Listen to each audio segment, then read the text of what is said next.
So the U.S. is ramping up regime change efforts in Venezuela and Iran. I want you to take a look at this here. Military planes are prepping to go to the Venezuelan border. They're going to go to Colombia, right on the Venezuelan border.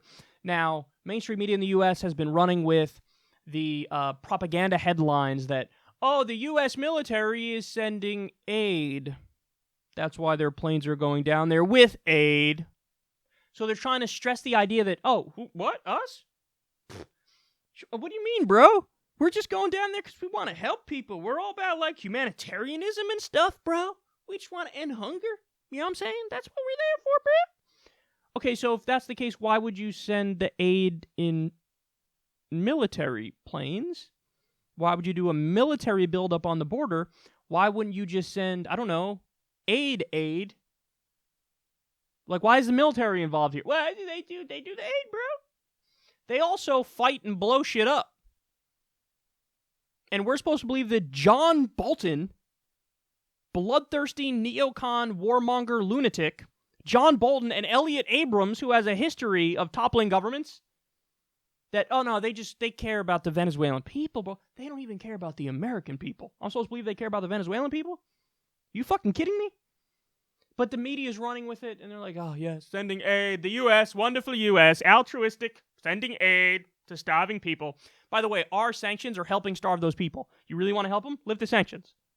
But they're not doing that. They're sending military planes down there. Well, gee, I wonder why. So anyway, here's the clip. You're going to see a clip from the AP here. The military plane's gearing up to go, and then you're going to hear a speech that Mike Pence just gave to some of our allies. Take a look.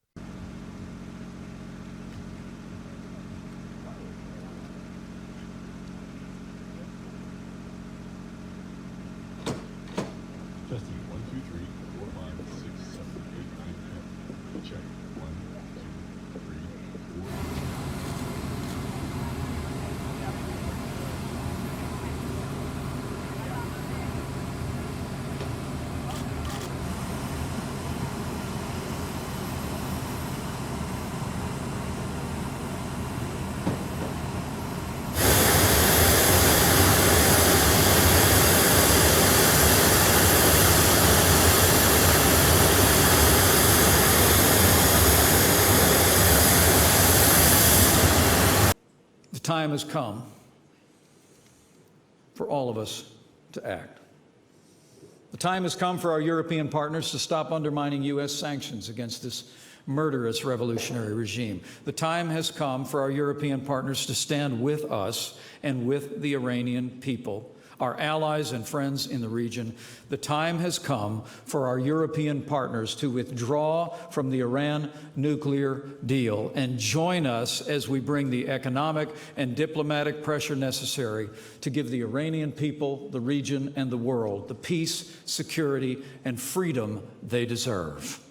We call on the European Union to step forward for freedom and recognize Juan Guaidó as the only legitimate president of Venezuela. So this is what we do now. We just go around the world and we bully everybody and we say, you will recognize the leaders that we want you to recognize. So Europe has actually stayed in the Iran deal because it was doing this weird thing called, what's the word I'm looking for? Working? So you had the IAEA, International Atomic Energy Agency, verifying over a dozen times that Iran is following the Iranian peace deal, the nuclear agreement, to the letter. To the letter. So they said, okay, we don't agree with the U.S. We're not going to put sanctions back on. We're going to continue to trade with them. And by the way, because of U.S. sanctions that were put back on, Iran is on the verge of collapsing. They're literally rationing chicken. So that government is on the verge of collapsing as a direct result of U.S. actions. By the way, we covered it before. Nobody else covered it, which drives me fucking crazy because it shows you how unserious the media is. But the UN's top court ruled that the United States cannot put sanctions on humanitarian goods going into Iran. You can't do it. It's against international law. The Trump administration responded by scolding the UN's top court, pulled out of the UN's top court, and kept sanctioning humanitarian goods going into Iran, and now people are dying because they don't have basic medicine. So understand that. This is the U.S. government which claims to care about human rights. This is what they just did. They blocked humanitarian goods from getting into a country where people need them, and then as a result of that, people are dying because they're trying to squeeze that country into regime change. That's what it is. It's exactly what it is. Israel and the U.S. desperately want to do regime change in Iran, and they're trying to do that, and now Mike Pence is trying to force our European allies to jump on board with it. And remember, these assholes in their ivory towers do not give a fuck about the human toll, the fallout, how many people in Iran are going to be hurt and are being hurt right now, how many innocent civilians will die, how many, if we need ground troops there, and what will happen in the case of that. They don't care about any of that. It's not them going. So another regime change war, who gives a shit? Let's go for it, bitch, and let's berate anybody who doesn't agree with us. Venezuela, again, in the case of Venezuela, pretend, us, bro? Listen, we want Maduro gone because he's a brutal dictator. You know what I'm saying? Bad dictator. We're against dictators. Freedom and democracy lovers. That's who we are.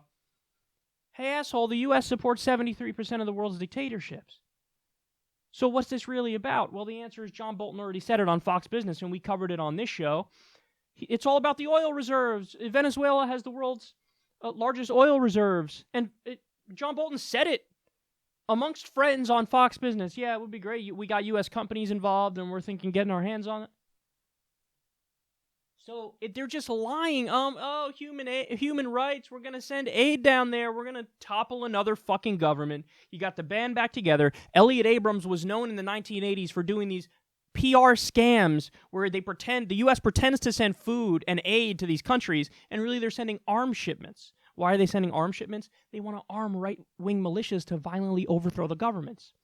Now, what I'm saying in no way, shape, or form should be misconstrued as a defense of the Islamic theocracy in Iran and the Grand Ayatollah, or a defense of Maduro.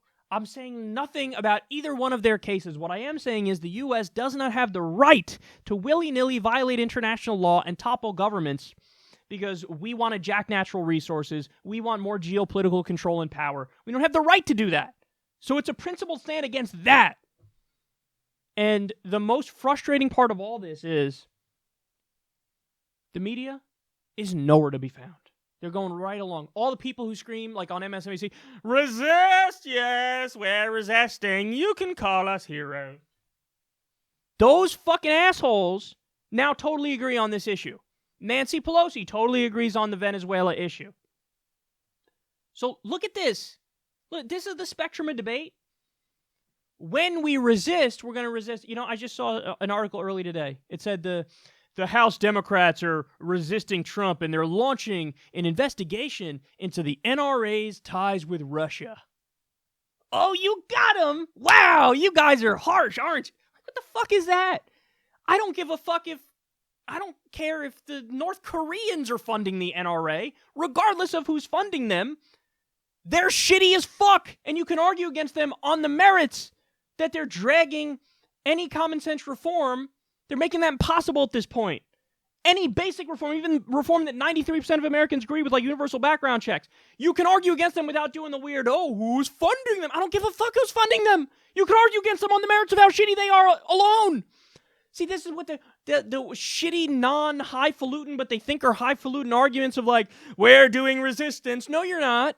No, you're not. You're doing fucking kabuki theater to try to make people think you're serious, but you go along right with the administration for all their worst aspects. Like regime change in Venezuela. What the fuck are you doing, man? God damn it.